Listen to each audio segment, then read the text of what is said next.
Hi everyone! Today's cosplay hairstyle was inspired by DC's Legend of Tomorrow and the character of Sarah Lance, aka the White Canary. This was actually requested by several of my viewers, and I hope that they and you enjoy this look. I started the hair by making a center parting down the middle of my head, and then with my comb I divided a section of hair off either side of my face. These panels extended from the crown to slightly behind the ear.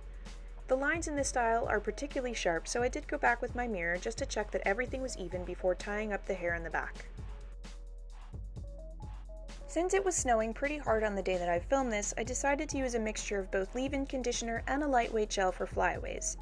You may not always see this during the styling, but they were both on my countertop through the whole process. But moving on, it was time to make that triangular panel at the top of my head. With the rat tail comb, begin at the center parting about 1.5 inches back from the hairline and angle your hand and the tool outwards until you reach the back of that section. Once the first half is done, the second is easier to carve out.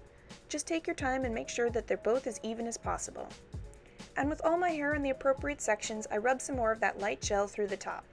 I wanted this area to look as smooth and as frizz-free as I could get it. Not to mention I have such soft, fine hair that sometimes extra product really helps to create the tack and texture I need to make a tight braid. And speaking of braids, all this was a traditional French. This basically means that the hair is added into both of the outside strands before they're folded over the middle. And once all the hair had been used, I continued with a regular 3-strand, halfway down the length. It doesn't need to extend to the ends. As always, I'll link my Braidtionary video in the underbar just in case you need a refresher. Starting on my right, I used that same comb to make a horizontal line through the hair just a centimeter or two below my temple. Again, it's important to make sure that the partings are clean and neat, so take your time with this. Once I was comfortable with it, I clipped up the heavy half of hair and started another small French braid on the bottom. And like before, I used the gel to coat my strands and fingertips and took care to add into both sides.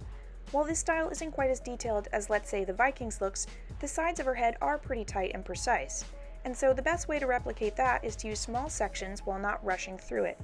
Sometimes I get impatient with these tiny micro braids and I just want to get them over with.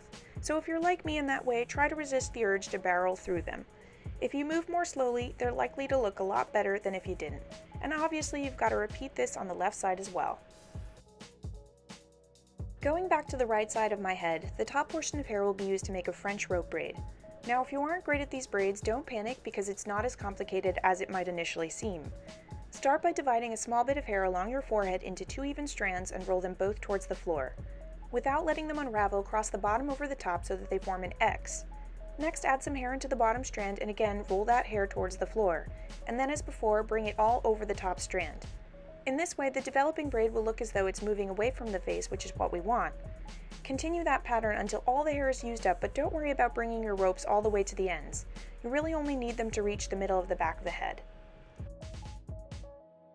Now it's time to connect everything along the sides. I'm going to start with the small French braids. I pulled out the elastics that had been holding them, brought them backwards, and tied them to the ends of the triangular bit. The rope braids were secured together in a position that was slightly lower on the head, the result being that the 2 sets of braids appear entwined.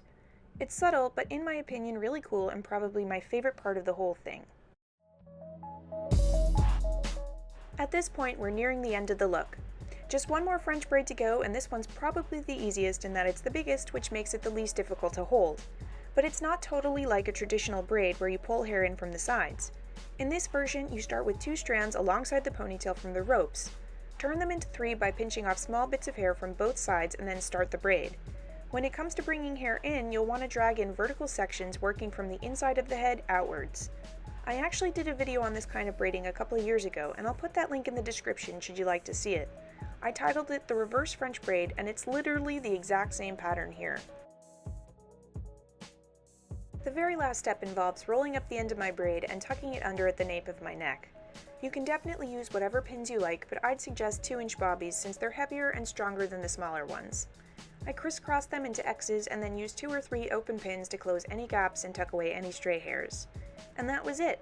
I hope you all enjoyed this cosplay hairstyle, and if you did, throw this video a thumbs up or leave a comment because it really helps me out. Until next time, have fun and keep braiding. Bye!